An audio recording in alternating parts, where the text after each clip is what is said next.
everyone, this is Chris from Recombo, and we're here with the Moto G5 Plus, the latest affordable Moto phone from Lenovo, fresh for 2017, to do a quick unboxing, see what you can expect, and have a bit of a whiz around the phone itself as well. So first of all, the box itself, lovely and vibrant and green, makes nice change from all the usual boring white and black models. Interesting little parrot thing on the front, not really sure what that's got to do with anything, but very nice all the same. Kind of looks like its arse is exploding a bit. Maybe it's just super excited about the Moto G5 Plus, which looks like a lovely phone indeed. So let's peel it open, see what we can get inside. So there's the handset itself. Let's just set that aside for a second. Check out what else is in the rest of the box. Of course, a bit of Hello Moto branding as expected. You also get, of course, a highly exciting 3-pin plug. A bit of USB cable action. Of course, this is, as you can see here, the old school USB. It's not the new Type-C, unfortunately. So you do have the old non-reversible cable. Boo. But you know, you can make do considering it's quite an affordable phone. You get some decent features for that price. And of course you get the usual setup gubbins if you need that, which of course we don't because we're all super experts here. And that's what you get in the box. So let's take a little look at the phone itself. So it's a 5.2 inch now, so a bit reduced compared to the G4 Plus of last year, which was of course 5.5 inches, as was the standard G5.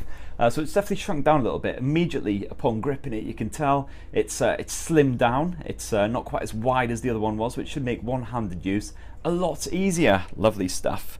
Flip around to the back as well, and you'll immediately notice this lovely new metal finish. That's a big step up from the old plastic fantastic effort on the G4 and the G4 Plus. Definitely felt a bit sort of cheap and nasty on the old model, whereas this sandblasted textured finish is a bit more of a step up, and it's what we'd expect these days as well from the likes of the Lenovo P2 and all that, which also sport a metal finish. Lovely stuff indeed. And unlike the standard G5, the G5 Plus, its back doesn't prise off. You just get this little SIM tray here in the top edge there, and that's where you slip in the SIM card and the micro SD memory card as well. So we're just going to try and set up the phone now. Hopefully it's got a bit of juice in it. Let's see, fingers crossed. Oh, there we go, beautiful bit of life. Nice blue background there. Yeah, this is the I believe it's called, what was it called again? It's got a specific name, Lunar Grey, this model.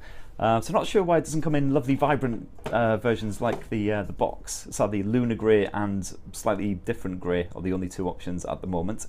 But Moto should be, Lenovo I should say, should be launching some fresh new vibrant colours in the near future. So if you want something a bit more standout, maybe hang on for those.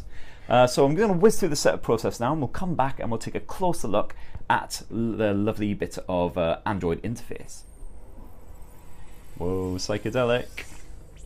Right, so we finished the setup process, just whizzed through the usual stuff, setting up all your Android account and all the other loveliness, bit of Wi-Fi action and all that. Now we can have a proper look at the phone itself. So it's a 5.2 inch Full HD IPS display. Not the punchiest in the world, the colours aren't exactly super vibrant, but it is nice and crisp, as you can see there. If you have a look at some of these app icons, you'll be struggling to see individual pixels, and at 5.2 inches it should certainly do the job if you just want to be watching a bit of video, a bit of YouTube action on the move, something like that. You get Android 7.0 Nougat pre-installed on this bad boy, and as typical with most Moto phones, it's a pretty vanilla version of that as well. You don't get much in the way of sort of bonus features or any sort of overlay excitement. Which is absolutely fine with us because Android Nougat comes with plenty of great features packed in anyway. You do get the Moto Assistant and a couple of little bits, Moto Migrate if you're coming from another Android phone and such forth. But on the whole, it's your typical Android Nougat. So as you can see, if you flick through the notifications bar, exactly how you would expect. Go into the settings, and it's exactly what you'd expect there as well. You get some, you know, priority little updates at the top there, the little suggestions of what you can do. You can tap into something and then immediately whiz back to the main settings menu, all that kind of lovely stuff. And of course, if you go into an app and then hold down the recent apps button, you then get this lovely split screen mode, so you can work on two things at once. So we've covered all this stuff in depth in our Android Nougat hands-on stuff, so go check that out if you want to know more. It's a Snapdragon 625 processor running the show, so should be reasonably nippy for your everyday stuff. Certainly now we've whizzed through the setup process and we're playing around with the phone itself, we're not noticing any kinds of sort of general stutter. Apps seem to load up pretty quickly. If you tap something, it generally pops up pretty much straight away. Even in multitasking mode, it seems nice and nippy. So that's always good. You've got 3 gigs of RAM in there as well, so that should help to keep things running nice and smoothly. It's also a step up from the standard Moto G5, which just packs a 430 processor, so a bit more basic there. So if you're going to be a little bit more demanding, the G5 Plus certainly seems to be the way to do it. You get 32 gigs of built-in storage as well. As we can see, if we dive into the settings menu, let's just get rid of all this, go away, leave me alone, settings. So let's dive into the storage, and as you can see here, 8 gigabytes already used up. When it comes, you've got 24 basically roughly to mess around with, install lots of apps and to use for your media, but you can stick in a memory card as well in that top mounted slot there, and it's up to a further 256 gigs I believe it was. So you can get plenty more photos, videos and your music and all the rest of it packed on there.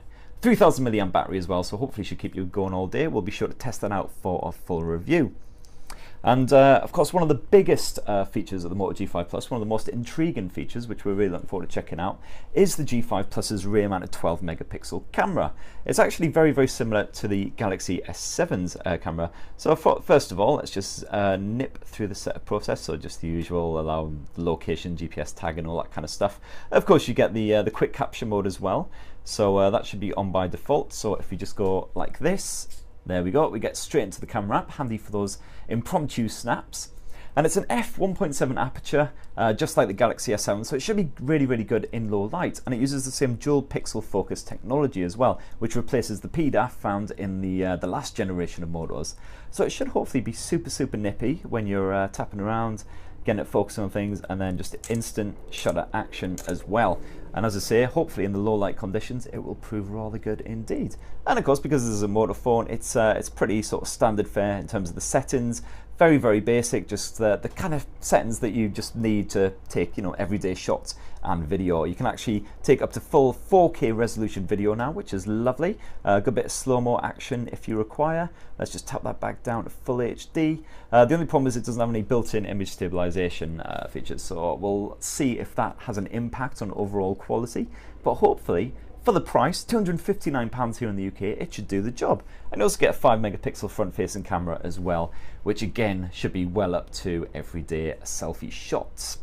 So that in a nutshell is the Moto G5 Plus. We are going to do lots and lots of testing with this bad boy, do the full camera review and all the rest of it. If you've got any questions, comments, etc., let us know in the comments below, and we'll try and reply to you, or we'll just ignore you if you're a knob. Thanks for watching.